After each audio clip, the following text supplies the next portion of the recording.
Começando então com os anúncios de dividendos da Klabin, para as preferenciais ordinárias ela anunciou quase 7 centavos aqui e para as units 34 centavos praticamente, já vai bem bonitinho, tá, quanto que dá isso. A data que você tem que ter as ações para ganhar o dividendo é dia 5 de agosto e vai receber então dia 15 de agosto. Vamos dar uma olhada aqui, ó. Então ficou assim, quem tiver as ações dia 5 do 8 vai ter direito a receber o dividendo da Klabin dia 15 do 8, sendo 34 centavos praticamente na Klabin 11 e 7 centavos praticamente na Klabin 4 e 3, dando praticamente 1,55 de yield aqui para quem tiver qualquer uma das ações. Então tá igual aqui em termos de preço, entre as classes de ações da Klabin, o preço está muito nivelado. Aí vai da sua preferência, né? Eu, no caso, não tenho Klabin, mas aqui, eventualmente, seria a Klabin 11, a qual já tentei comprar ver opções, mas enfim, é opinião de cada um. Eu acabo buscando aqui liquidez para poder operar com opções e ganhar um dividendo adicional ali, né?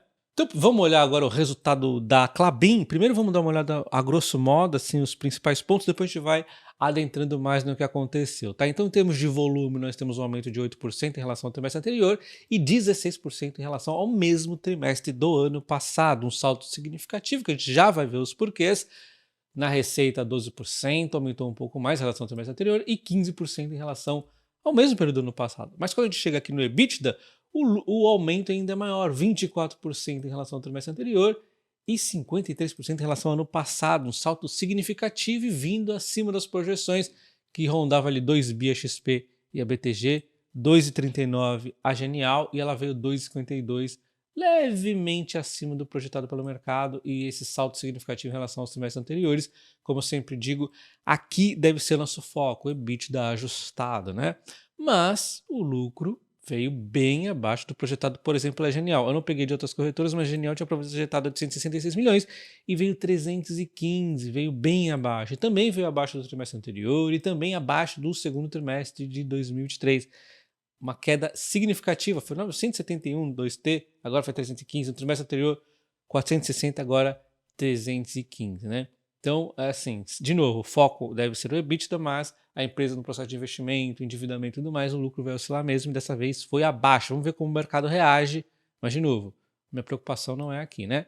O endividamento da empresa aumentou 11% aqui em relação ao trimestre anterior, 22% em relação ao ano passado, mas o endividamento por EBITDA, que é o endividamento de fato da empresa, está igual, 3,5x, igual ao trimestre anterior. Lembrando que ela fez a compra ali da frente de madeiras, né? Então por isso que está maior, bem maior aqui em relação ao 2T23. Mas isso aqui ajuda nos custos e no longo prazo vai dar mais benefícios, né? Daqui a pouco esse endividamento vai inclusive ser beneficiado por essa aquisição da empresa ali, que diminui os custos dela na madeira. Os investimentos deram uma leve redução, mas assim, ficaram quase que em linha, 7% abaixo do trimestre anterior ali, né? E quando a gente olha aqui a produção da Klabin, nós temos um salto significativo de 26% na celulose e 25% em papéis em relação ao período do ano passado. Em relação ao trimestre anterior, 2% em papéis e 6% em celulose. Basicamente a justificativa, principalmente em relação ao 2T23 ali, é a questão das manutenções que nós não tivemos nesse trimestre e o ramp-up da máquina MP28. Olha só, a máquina ela aumentou bastante aqui, né, em relação a papéis e também counterboard, deu um salto gigante aqui, né? A gente pode ver que em relação ao trimestre anterior ela até pôs um mix um pouco mais aqui para o counterboard devido à recuperação do preço, recuperou um pouco aqui os preços, a gente já vai ver isso, tá? Mas o fato é que nós não tivemos manutenção, ó, neste trimestre aqui, e aí nós vamos ter, ó, no próximo trimestre 2 manutenção e uma ali no final. Então isso aqui pode atrapalhar um pouquinho os próximos volumes da empresa, tá? Bom, então nós vemos ali o volume de produção que aumentou 25%, mas quando a gente chega aqui no volume de vendas de fato, aumentou 16%, um pouco menos. Boa justificativa disso aqui vai por questões logísticas ali, teve o carryover e tudo mais atrapalhando um pouco na frente ali de vendas. Então é um pouco de logística aqui atrapalhando, tá? Celulose aumentou 11%, papel 33% e embalagens 4%, embalagens aumentou menos. E adentrando um pouquinho mais aqui na frente de celulose, nós tivemos aqui recuperação nos preços de celulose em relação ao trimestre anterior e também em relação ao ano passado, um pouquinho de queda aqui na fibra longa, né? Mas em ambas aqui de modo geral, aumentaram aqui em relação ao trimestre anterior, né? Um 16% de salto, enquanto em relação ao ano passado 13%. Então, isso foi uma dinâmica que nós vimos ali acontecendo de recuperação do preço, ficou bem maior ali também do que se a gente pegar outros trimestres como o quarto trimestre, o terceiro trimestre. Então a gente já vinha em recuperação neste ano e continua a acontecer. Só que a narrativa agora do mercado é que os preços da celulose eles devem se ou estabilizar ou até mesmo cair, né? Isso aqui prejudicaria um pouco essa frente de celulose da empresa, mas por outro lado prejudicaria muito mais a Suzano, e o pessoal está falando que talvez o pessoal migre da Suzano para a Klabin, parte deles. Mas aí não tem como a gente saber. O fato é que eles estão esperando aqui que a celulose vai estagnar ou de repente até cair um pouco aqui os preços, tá? Enquanto a gente vê aqui um grande ponto positivo da Klabin é o custo caixa, né? O custo caixa melhorou, olha só. O custo então de produzir melhora, melhorando as margens da empresa, ajudando a melhorar ali a diferença entre a venda e a produção, o custo, né? Isso aqui aumentou, diminuiu, aliás, principalmente por conta das fibras, que é a madeira, o investimento que ela fez ali, né?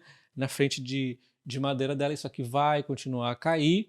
Então por isso que a gente fala que no primeiro momento pode ter sido ruim por conta do endividamento, mas ao longo do tempo isso aqui vai compensar com folga, como eu já mostrei em outros vídeos até. Só lembrando vocês que a aquisição desse projeto aqui, que dá mais madeiras para a empresa, vamos assim chamar, né, aumenta o endividamento, principalmente aqui em 2024, e depois ele vai alcançando o equilíbrio em 2025 e 2026 já alcança o equilíbrio, segundo as previsões da empresa, e a partir de 2027 é ganho, tá? Então essa alavancagem piora inicialmente e depois acaba melhorando, porque os custos diminuem ali na madeira. E quando a gente vê aqui então a frente de papéis, nós temos aqui um volume então que cresceu 16%, a receita aumentou também 16% por conta do volume, né? Porque na verdade os preços ficaram praticamente estáveis, tá?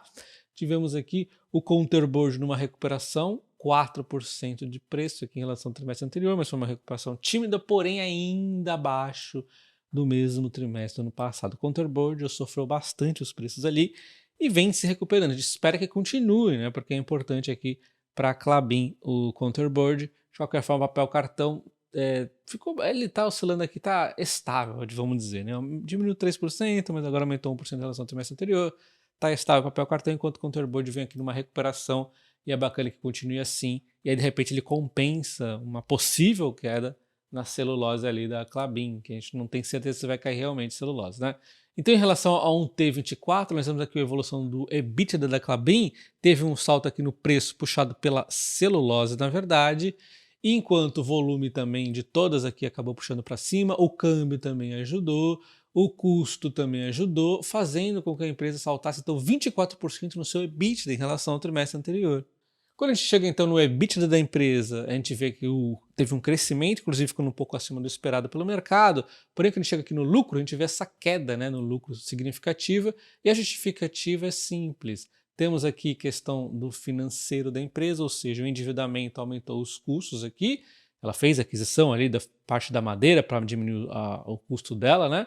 Só que no primeiro momento aumenta a dívida, enquanto também teve aqui modificação no valor justo dos ativos biológicos da empresa, ou seja, é meio que uma marcação no mercado, é bobagem, né? A dívida que no começo causa um impacto e depois vai ser positivo, a gente tem aqui, ó, atrapalhando bastante, 156 milhões positivo no 2T e agora 563 negativo. Então algo vai ter que paciência, mais para frente ali vai melhorar isso, mas até lá realmente ele vai pressionar um pouco. O ROIC da empresa nesse momento com uma leve recuperação, mas bem tímido, né? Recuperação em relação ao trimestre anterior, porque ainda temos valor abaixo do ROIC do 2T23. E esse é outro motivo como ficar olhando o ROIC nu e cru também não vai fazer tanto sentido. Por isso que a análise fundamentalista não pode ser analisado de forma isolada.